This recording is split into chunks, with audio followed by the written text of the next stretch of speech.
Guten Morgen und herzlich willkommen zu einer neuen Podcast-Folge von mir. Jedes Mal, wenn ich einen Satz sage, dann fühle ich mich so in einer Werbung alle so «Guten Morgen und herzlich willkommen». Aber alles gut, wir sind da nur bei meinem Podcast und es ist wieder mal absolut spät aufgeladen, aber besser als nie, oder? Es ist wieder mal auch absolut spät. Ich sage es, glaube ich, wirklich in jeder Podcast-Folge. Wir haben 12:30. Aber, Freunde, ich habe Ferien! Und das ist so weird, weil ich weiss nicht, wenn ich das letzte Mal Ferien hatte, weil irgendein Ding ist, ich studiere jetzt seit dem September, seitdem habe ich keine Ferien halt und einfach die ganze Zeit, also ich jetzt nicht Herbstferien oder so gehabt. Und vorher bin ich halt selbstständig 2 Jahre lang und da habe ich ja nicht Ferien in dem Sinn, sondern bist halt einfach am Arbeiten und klar, musst du jetzt nicht jeden Tag 9 to 5 arbeiten, aber du hast jetzt nicht offiziell irgendwo Ferien. Klar, du gehst mal irgendwann in die Ferien, aber wenn du Content Creator bist, dann machst du ja dort Content und musst vielleicht auch dort Kooperationen filmen oder Mails schreiben oder whatever so. Und das letzte Mal hatte ich das so im Gimmick irgendwie und das ist schon so lange her und irgendwie, ich realisiere es so nicht. I don't know, irgendwie so, ja okay, der Stress ist ja nicht komplett weg, weil wir haben ja noch so ein Projekt, das so anstrengend ist, mit der, das habe ich jetzt auch schon ein paar Mal erzählt, eben das Webvideo. Es ist so ein Video, das wir machen über eine Person und ich hatte ein Interview gehabt. Und es ist übrigens eigentlich mega gut gelaufen, aber es wird mega pain, um das zu schneiden. Also ich bin jetzt das am Schneiden und es ist so 1 Stunde und 8 Minuten oder so Rohmaterial und für die sich so ein bisschen auskennen, also wir müssen das 5 Minuten Video daraus machen und das heisst nicht 5 Minuten Interview, sondern vielleicht 3 Minuten Interview und das Video wird 5 Minuten. Das heisst, literally 1 Stunde und 8 Minuten, aber kürzen auf 3 Minuten und das ist mieser Pain. Ja, das ist jetzt das ist das Update von meinem Studium. Ich habe jetzt Ferien und ich bin maximal hyped. Eben, wenn ich das jetzt dann muss ich in der Ferien so ein bisschen weiterschneiden und so. Aber gleich, es ist einfach schön irgendwie und mega komisch, mal so einen Break haben von 2 Wochen und wieder mal einfach ausschlafen und ja, keine Ahnung, einfach mal what the fuck, so komisch. Aber ja, ich bin gerade eigentlich voll hyped, um diese Podcast-Folge aufzunehmen, weil erstens mal, da außen ist so richtig stürmerisches Wetter und das ist grundsätzlich jetzt nicht mega geil, aber ich finde so zu der Podcast-Folge ist irgendein geiler Vibe. Ich weiß nicht, ich liebe das, wenn es draußen so scheiß Wetter ist und dann ist man so rein und ich habe jetzt übrigens ein neues Pyjama. Ich habe noch nie so ein cozy Pyjama gehabt. Es gibt doch immer so die Victoria's Secret Pyjama. So cool bin ich zwar nicht, aber ich habe jetzt einfach vom H&M so einen Zweiteiler, für die es nicht sehen. Das ist so, wie soll ich das sagen, so eine Hose und halt ein Hemd oben dran, so ein langärmeliges, mit so, ja halt Hemd halt mäßig und es ist so blau mit weißen Streifchen. Ich liebe es. Es ist einfach geil und es ist so cozy und man fühlt sich wie so ein Tumblr-Girl. Ja, und ja, genau. Was habe ich noch zu erzählen von meinem Leben? Es ist bald Weihnachten. Das ist auch komisch, weil irgendwie, ich bin die ganze Zeit im November und Anfang Dezember so in Weihnachtsstimmung gewesen. Und jetzt die letzte Woche ist insane stressig gewesen. Also, oh mein Gott. Also ich bin ja Paragliden. Ich habe eigentlich viel zu viel zu erzählen. Jetzt habe ich zum Beispiel diese Podcast-Folge, habe ich eigentlich wieder ein hure geiles Thema, aber ich könnte schon wieder die ganze Podcast-Folge füllen mit irgendwelchen Sachen von meinem Leben erzählen. Und ich finde es immer so schwierig, weil die einen fühlen das eine mehr, die anderen das andere. Die anderen ist scheißegal, was ich erzähle, Hauptsache ich erzähle etwas. Darum probiere ich immer so eine gute Mischung zu machen. Aber kurz zum Anhaken, ich bin am Samstag mit dem Can Paragliden, also Gleitschirm fliegen. Und ich bin jemand, der mega Höhenangst hat. Und ich sage euch, ich hatte einen maximalen Schiss gehabt. Aber es ist for real so geil gewesen. Oh mein Gott. Also, ohne Witz, also, ich hatte halt mega Angst gehabt, vor allem von dem Fallen. Also zum Beispiel jetzt aus einem Flugzeug springen oder irgendwie so einen Hügel durch, also Bungee-Jumping. Also das wäre wirklich der Tod. Das finde ich ganz, ganz, ganz schlimm. Ich bin nur schon, also, jetzt bin ich mir wieder unsicher, aber manchmal erzähle ich Storys an Menschen und ich weiß nicht, ob ich es im Podcast erzählt habe oder irgendeinem Typ oder irgendjemandem. Aber ich bin, mit meinem Ex damals, nein, ich habe es erzählt! Holy shit, ich habe es erzählt! Ja, auf jeden Fall, ich bin einfach im Seilpark gewesen, und es hat so einen Freefall gegeben, der irgendwie auf 3 Meter hoch ist und ich habe Panik geschoben. Ja, auf jeden Fall, es ist sehr geil gewesen. Und ich hatte null Angst gehabt, sondern du fühlst dich wirklich einfach wie ein Vogel. Literally. Oder ich weiss nicht, für die im Europapark schon mal waren, ich weiss nicht, wie die Bahn heisst, aber wenn man reinkommt, in den Europapark rein, dann ist das eine der ersten Bahnen so links, wo wie so ein 4D-Kino ist und du hockst quasi drauf und dann fliegst du eigentlich einfach. Es ist mega schwierig zu erklären, aber es fühlt sich genau so an, nur halt in Real Life, aber es ist nicht schlimm, dass du irgendwie in der Höhe bist oder so und ich habe wirklich Angst. Darum, also ich weiß nicht, ich bin so froh, habe ich das gemacht im Müll, aber ich hätte das, glaube ich, niemals gedacht, dass ich das jemals machen würde. So. Und ich habe es einfach so gemacht. Ja, keine Ahnung. Also es war ja mit einer Kooperation gewesen. Ich glaube, wäre ich nicht angefragt worden, hätte ich mir das nicht mal überlegt. Und der Can ist dann halt so, ja, oh mein Gott, das ist doch safe mega cool, das musst du eigentlich machen und so. Und ich bin halt so richtig über meine Hürde. Ich so richtig, okay, Bro, das steht vor der Tür eigentlich. Da kommt jemand und sagt, du hast die Möglichkeit, dann mach sie auch, verdammt mal. Und ja, und ich bin richtig, richtig froh, dass ich die gemacht habe. Also, falls ihr gerade irgendetwas im Leben habt, wo ihr irgendwie Angst davor habt, oder wenn ihr das Gefühl habt, oh mein Gott, das wäre gar nicht für mich, Alter, macht es einfach mal. Ohne Witz, ich hätte das nie gedacht. Ich bin gelandet, Alter, ich will gerade nochmal gehen. Ohne Witz, ich hätte gerade nochmal Lust zu gehen. Es ist so schön. Es war einfach nur schön gewesen. Und ich habe es auch lustig gefunden, mit dem, also es ist so Tandem gewesen, also noch mit jemand anderem, jetzt obviously nicht alleine. Und die Person, er hat einfach auch gesagt, dass so Fallschirmspringen und all das gar nicht für ihn wäre, aber so das Gleitschirmfliegen, das ist halt, es ist einfach etwas komplett anderes. Und es ist einfach wirklich, es ist einfach so schön. Keine Ahnung. Also ich kann es auf jeden Fall empfehlen, falls Leute das mir überlegen sind, mal zu machen. Also macht das unbedingt. Oh mein Gott, es war so schön gewesen. Aber ja, eigentlich geht es in dieser Podcast-Folge um etwas anderes, auch nicht um Weihnachten, wenn das bald ist und ich mich eigentlich freue und wieder absolut nicht mehr Weihnachtsstimmung bin, sondern es geht um Kritik, wie man mit Kritik umgeht. Und ich habe jetzt so ein bisschen nach einem Podcast-Thema gesucht, wo wieder so ein bisschen, ich liebe allgemein so Themen, die so ein bisschen, ich sage mal, psychologische Themen sind. Einfach, ich glaube, ich hätte irgendwo auch Psychologie studieren, aber es wäre mir zu fest anstrengend gewesen, weil dann an Mathe und alles dabei ist. Aber Psychologie interessiert mich gleich mega. Einfach, wie der Mensch funktioniert.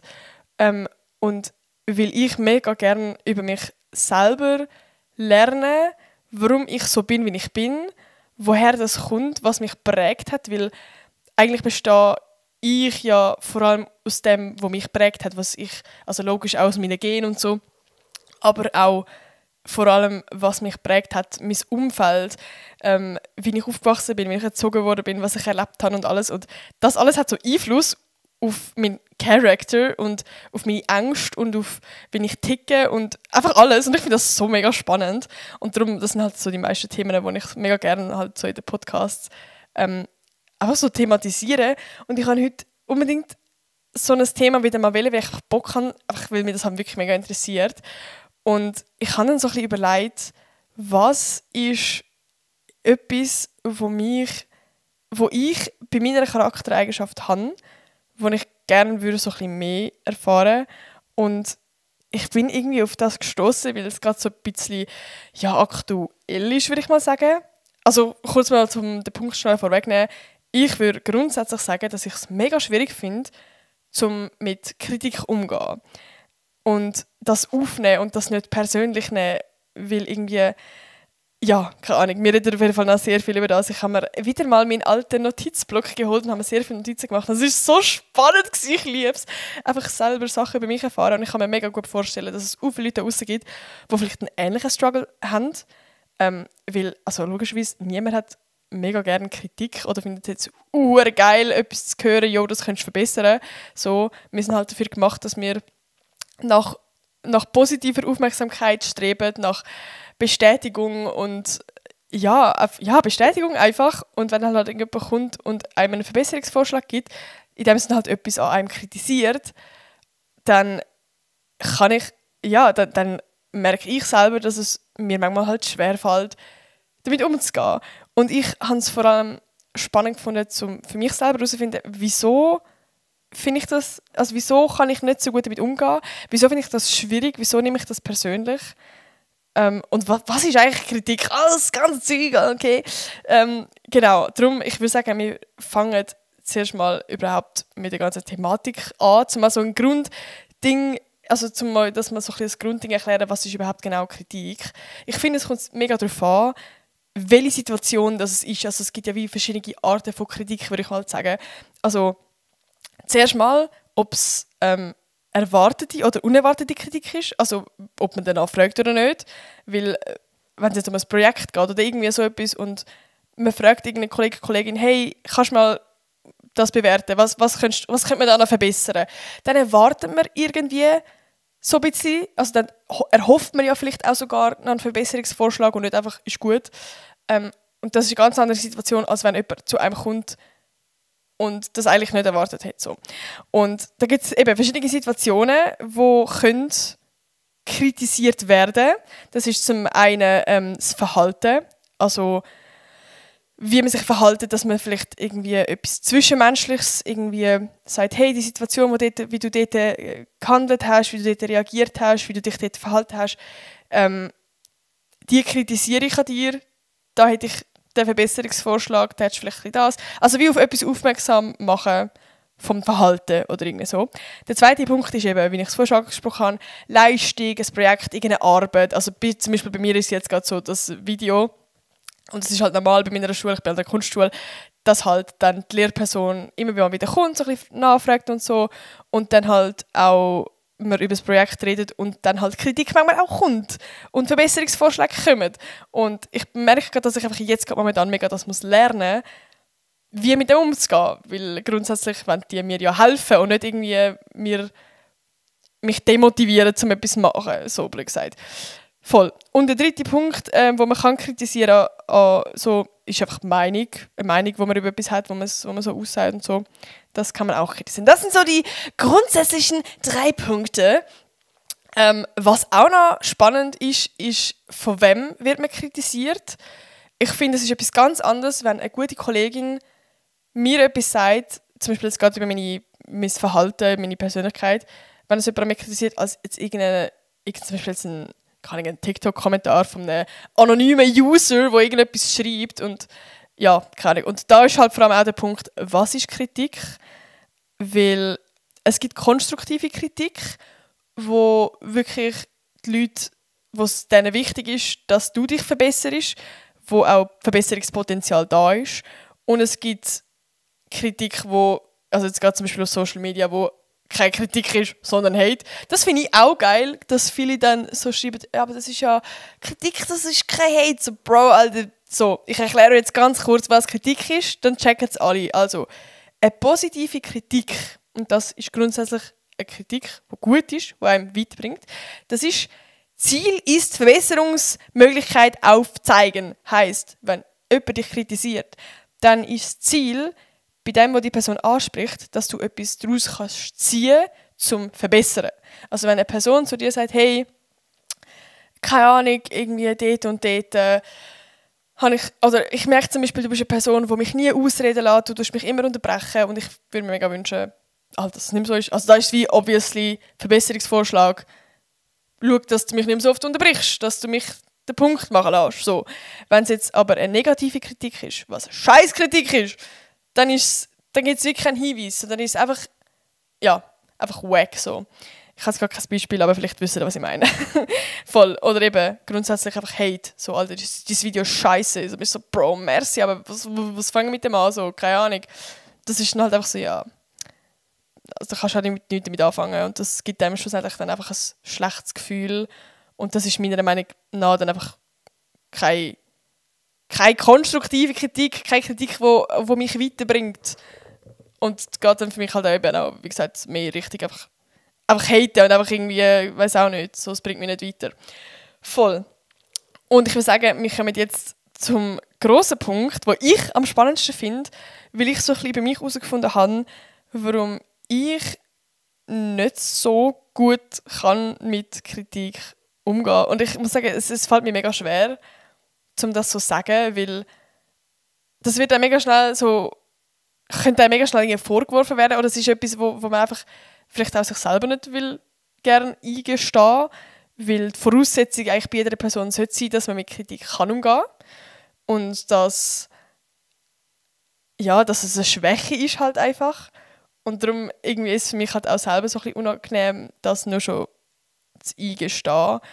Und ich merke das halt einfach im Alltag und ich habe das auch schon als Kritik bekommen, dass ich vielleicht weniger gut kann umgehen mit Kritik, und das muss ja nicht etwas Schlimmes heißen, weil das heisst ja eigentlich, wenn man das selber für sich merkt, dass man das reflektiert hat und dass man das will ändern und dass das auch auf jeden Fall erlernbar ist und möglich ist, um das lernen, wie man damit umgehen kann und dass das nicht einfach eine Charaktereigenschaft ist und dann ist man abgestempelt, als die Person kann mit Kritik umgehen. Und ich finde, das ist ja etwas mega Wichtiges, dass man sich Gedanken macht um das, hey, kann ich das? Und vielleicht dann, falls man merkt, eben, das fällt einem vielleicht schwer. Oder, also was heisst, man kann nicht mit Kritik umgehen? Ich zum Beispiel für mich merke, dass ich das mega schnell persönlich nehme. Also wenn mir jemand eine Kritik gibt, dann fühle ich mich mega schnell angegriffen und kann das irgendwie gar nicht mega abgrenzen von hey, das ist jetzt einfach ein Verbesserungsvorschlag und die Person, die meint das ja gut mit mir und ich nehme das halt mega schnell, ich fühle mich mega schnell dann angegriffen und bin so, oh mein Gott, die Person kritisiert etwas an mir und etwas ist nicht gut und ich bin nicht gut und also wie als Beleidigung blöd gesagt, also ja, es kommt mega auf die Situation drauf an. Ich hoffe, ihr wisst, wie ich das meine und ich komme jetzt gar nicht komplett weird über. Und das ist natürlich auch nicht bei jeder Situation so, aber manchmal passiert mir das halt, wo ich merke, dass mir das mega schwer fällt. Also wie zum Beispiel jetzt nur schon, keine Ahnung, im Studium, so, du zeigst eigentlich etwas, so, also du zeigst zum Beispiel jetzt in der Lehrperson, das habe ich jetzt nicht gerade die Situation, falls gerade ein Lehrer von mir zulässt, alles gut, ich mache alles richtig da. Nein, aber wie, ich bin jetzt zum Beispiel mein Video am Schneiden, dann habe ich einen Ausschnitt schon mal eigentlich gefühlt fertig geschnitten. Bin mega zufrieden mit dem, finde ich gut. Und ich merke manchmal mega, dass ich auch Bestätigung dann in dem Moment brauche. Und dann, wenn ich das jemandem zeige, dann würde ich eigentlich mehr nach Bestätigung haben, weil ich mir das selber nicht ganz geben kann, dass es jetzt wirklich gut ist. Dann würde ich wieder von einer anderen Person hören, ja, aber das ist wirklich gut. Und wenn dann halt die andere Person dann anfängt, Sachen zu kritisieren über das, dann ist mein Selbstwertgefühl nachher so am Boden, dass ich das Gefühl habe, oh Gott, das ist alles scheiße und es motiviert mich dann auch gar nicht, um jetzt mega, oh ja, das kann man ja noch verbessern, das ist das und voll. Oder ich nehme es halt wirklich als persönlichen Angriff von, oh mein Gott, die Person sagt gerade, ich kann nichts und ich kann nicht schneiden und ich, keine Ahnung, ich bin unkreativ und ich weiss auch nicht, es ist so dumm einfach. Genau, das ist so der Main Point. Und ich habe jetzt wie so ein bisschen Recherche betrieben, auch für euch, vielleicht falls euch das eben auch betrifft, um so ein bisschen herauszufinden, warum das eventuell eine Person nicht mega gut kann mit Kritik umgehen oder warum sie das persönlich aufnimmt oder irgendwie so.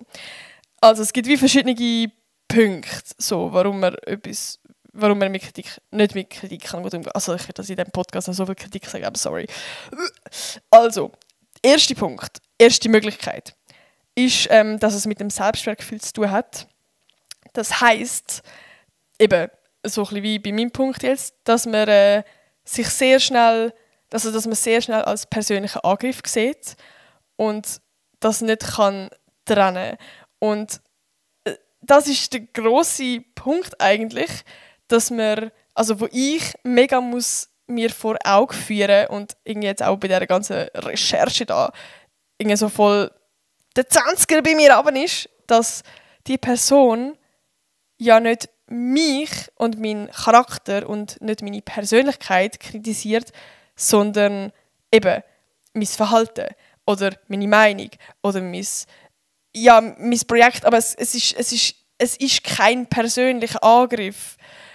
Es ist im Gegenteil eigentlich etwas mega Positives und nicht etwas Negatives. Es ist etwas Positives, weil ich kann daraus lernen, ich kann mich verbessern, mein Projekt verbessern etc. Und ich glaube, ich muss mega lernen, das noch wirklich so zu trennen, dass das nicht ein persönlicher Angriff ist und dass es jetzt so situationsbedingt ist und dass ich das kann ändern, dass es nicht also wie, ja, keine Ahnung, voll. Genau, weil es ist ganz normal, dass, also wie, ich weiß auch nicht, dass wir Menschen verletzen, nicht extra, Fehler machen, uns so verhalten, dass es eine andere Person kann triggern oder verletzen und wir das aber nicht extra machen. Und das finde ich zum Beispiel auch so einen schwierigen Punkt, weil ich möchte ja niemand absichtlich verletzen oder irgendwie triggern oder nerven oder keine Ahnung was. Und das ist dann mega schwierig, wenn dann eine Person zu mir kommt und sagt und das kritisiert. Und ich merke mega schnell, dass ich dann in die Rolle komme, wo ich mich rechtfertige und sage, ja, aber ich habe das wegen dem und dem gemacht und ich habe das nicht gemerkt und das und das. Aber das ist ja nicht der Point, dass ich irgendwie dass sie das Gefühl hat, ich habe das extra gemacht, sondern dass ich für mich das kann reflektieren und selber auf das achten, dass das nicht passiert. Und ich weiss, für viele ist das vielleicht jetzt so logisch, aber es gibt sicher auch viele, wo das eben gar nicht vielleicht mega vor Augen haben. Und ich bin jetzt eine Person, die das halt mega muss lernen oder hat müssen lernen. Und genau, jetzt habe ich gerade den Faden kurz verloren. Perfekt. Aber das würde ich sagen, ist so eben Selbstwertgefühl. Und es geht jetzt eigentlich gerade in den zweiten Punkt rein, also die zweite Möglichkeit. Das ist, wenn du ein mega Perfektionist bist. Und das heisst, du willst ja alles perfekt haben. Du willst deine Projekte, dein Verhalten, du willst eigentlich fehlerlos sein. Und das ist halt literally nicht möglich. Und gerade zum Beispiel bei einem Projekt oder bei deiner Arbeit oder bei deinem Job oder bei deinen Noten oder whatever, willst du möglichst gut sein. Du willst eigentlich das Perfekte rausholen. Und wenn halt irgendjemand kommt und sagt, hey, das ist nicht gut, das könntest du verbessern, das ist auch nicht und das auch, dann fühlst du dich mega schnell abgestempelt als du hast versagt, du hast es nicht perfekt gemacht. Und dass das einen mega runterziehen kann. Und dass man am liebsten das ganze Projekt über Bord werfen und so bin das ist ein scheiß Projekt, ich gar keine Lust mehr und so. Voll, dass es so ein bisschen wegen dem Perfektionismus kann sein, dass du vielleicht nicht gut kannst mit dem Kritik umgehen. Und auch ein Punkt, dass du einfach wenig Erfahrung hast. Wenn du ein Mensch bist, der sehr wenig Kritik im Leben gehabt hast, also keine Ahnung, wenn vielleicht nie deine Eltern dir mal gesagt haben, hey, das Verhalten geht jetzt nicht. Oder hey, du kannst eine Person nicht so behandeln. Sondern einfach immer nur Lob und einfach nur gute Sachen. Und sobald du mal dich scheiße verhalten hast, dann hat das niemand angesprochen. Und dann kommt mal jemand und spricht es an, dass es dich in dem Moment halt gerade überfordert. Genau. Und dass es wie schwierig ist, um das dann als hilfreich zu sehen, sondern mehr halt auch irgendwo als Angriff. Voll. Und was habe ich noch aufgeschrieben? Handlung, nicht Persönlichkeit. Ja, das habe ich eigentlich schon gesagt. Eben, das ist für mich so eigentlich auch einer der grössten Punkte, wo ich so voll kann relaten, so, dass ich es mega muss sehen, wo die Person kritisiert jetzt meine Handlung und nicht meine Persönlichkeit. Dass man das richtig muss differenzieren. Genau. Und eben wichtig zu sagen, dass es erlernbar ist und nicht eine Charaktereigenschaft von du kannst es nicht, sondern es ist easy erlernbar. Und ich merke selber, dass es mir eigentlich voll gut tut, jetzt gleichzeitig auch eben immer wieder Kritik zu bekommen über meine Projekte.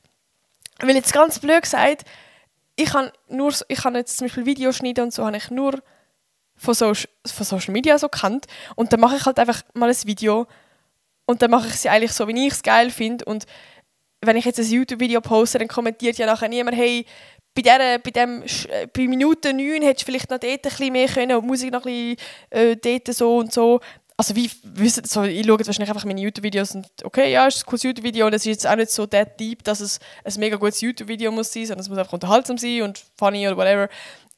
Und jetzt nicht so vom Schnitt, also das schaut ja dann niemand wahrscheinlich genau an, der auch in diesem Bereich Ahnung hat und dann das analysiert und Verbesserungsvorschläge gibt. So.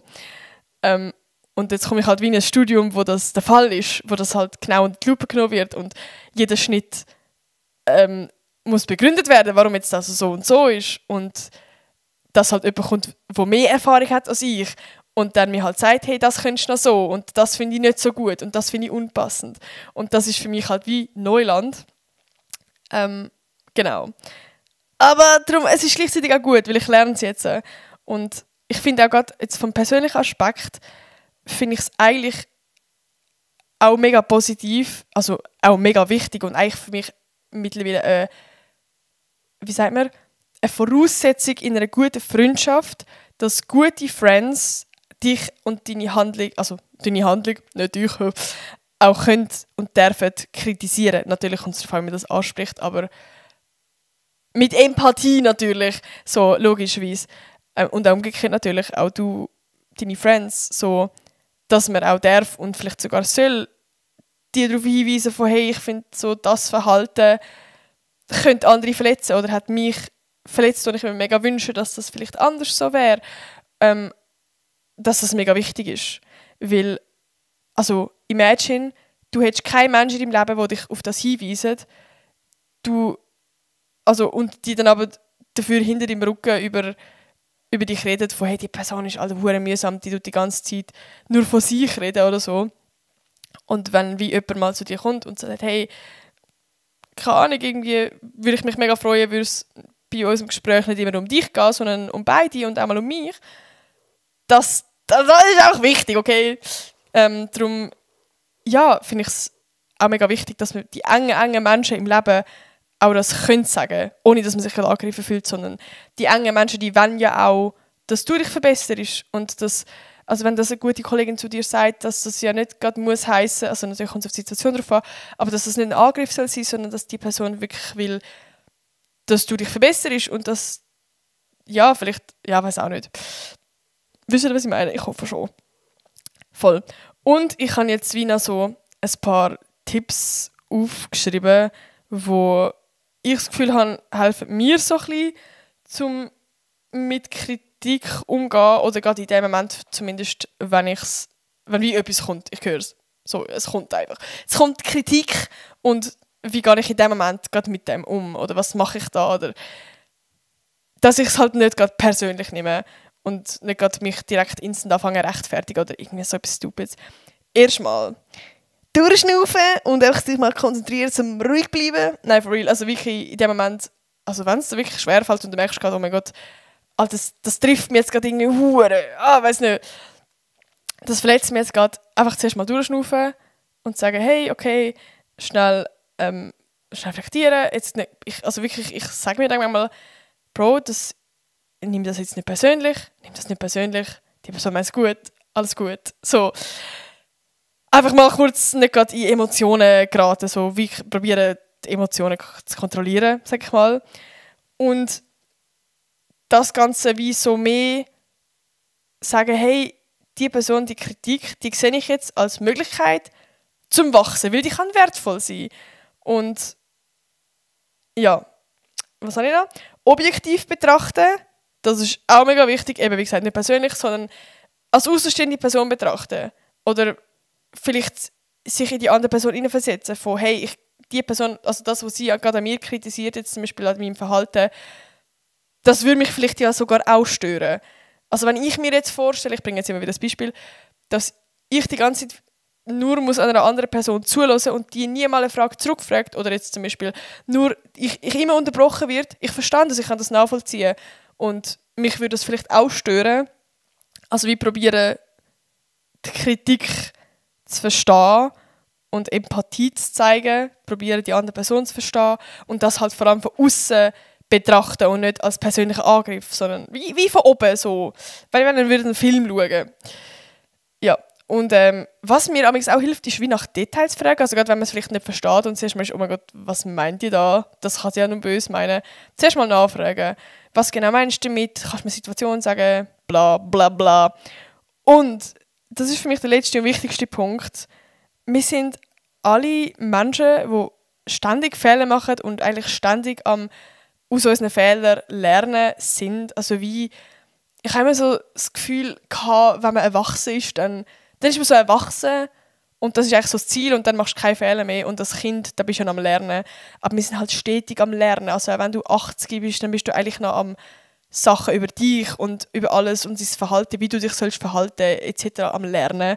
Und es ist eigentlich wie so das ganze Leben lang ein kontinuierliches Lernen. Und wenn man es wie so sieht und dann Menschen auf dem Weg hat, die dich weiterbringen, indem sie dir Sachen sagen, wo du noch daran arbeiten kannst, zum noch mehr lernen, ist das ja eigentlich etwas mega Positives. Also man muss es halt wie eigentlich so ein bisschen als Chance sehen für so eine persönliche Weiterentwicklung. Und das ist eigentlich eine mega nice Möglichkeit, dass es Menschen gibt, wo dir die Möglichkeit geben, dass du kannst dich weiterentwickeln kannst. Weil, eben, wie gesagt, wir werden nie an dem Punkt sein, wo wir so einen perfect Character haben und uns immer perfekt verhalten und keine Fehler machen und niemand werden verletzen. Wir sind alle Menschen, oder? Und das ist halt einfach so und das passiert halt einfach und das können wir halt nicht ändern. Und darum ist es gut, wenn es Menschen gibt, die einem auf das hinweisen. Und ja, das ist, wie gesagt, muss nicht immer etwas Böses sein, sondern, ja, ich wiederhole mich gerade die ganze Zeit. Aber ich hoffe, ihr habt meinen Point so ein bisschen gegettet und verstanden, was ich sagen wollte. Und ich bin jetzt mega gespannt, was ihr zu dem ganzen Thema sagt, ob es vielleicht Leute draussen gibt, die also relaten können und mich jetzt nicht absolut als sehen, oh mein Gott, die ist absolut kritikunfähig und ich bin viel besser in dem Ganzen und nehme es gar nicht persönlich und sehe es schon als gut und keine Ahnung. Nein, also ist auch mir gut, wenn ihr das schon könnt. Aber vielleicht habe ich auch denen helfen, die so ein in einer ähnlichen Situation sind wie ich. Voll. Darum nehme ich mir das wie so ein bisschen als Neujahrsvorsatz vor, dass ich einfach probiere, ja, mit dem umzugehen und das nicht persönlich nehmen. Voll. Ja, das ist doch eigentlich ein schöner Schluss, würde ich sagen. Und ich sollte eigentlich also es ist schon wieder 1 in der Nacht und ich kann den Podcast wieder am 12 Uhr posten. Lieben wir! Aber ich würde sagen, Friends, das ist ja der letzte Podcast vor Weihnachten. Und nachher gibt es einfach nur noch einen Podcast in diesem Jahr. Also Podcast-Folge. Oh, sorry, ich bin gerade voll ans Mikrofon gekommen. Aber es ist schön. Also ich weiss noch nicht, ich will eigentlich auf YouTube noch so einen Jahresrückblick machen. John hat gesagt, ich soll auf meinem Podcast auch einen machen. Ich kann nicht mal sagen, ob das wollen. Und wenn ja, ob ich über mein Jahr reden soll oder jetzt über Podcast. Gut, ich mache erst seit dem März Podcast. Aber bei YouTube will ich eigentlich so ein bisschen wie jedes Jahr, so ein bisschen von meinem Jahr ein Video machen. Aber ich muss mal schauen. Ich hätte jetzt eigentlich Zeit, aber ich habe gleichzeitig auch keine Zeit, weil ich halt ein Video noch machen fürs Studium. Und kann ich, also ist irgendwie in diesen Ferien ist halt gleich so ein Weihnachten, mehrere Weihnachten feiern, dann ist noch Silvester und keine Ahnung was. Ja, darum, ich muss noch gucken, aber ich fände es eigentlich sehr, sehr geil. Und voll. Dann würde ich sagen, ich wünsche euch eine wunderschöne Weihnacht. Geniesst die Time, nehmt euch Zeit, entspannt euch vom Alltagsstress und gönnt euch mal eine Badewanne. Boah, ich hätte gerade Bock zum Baden. Oh, es ist halt ein bisschen spät.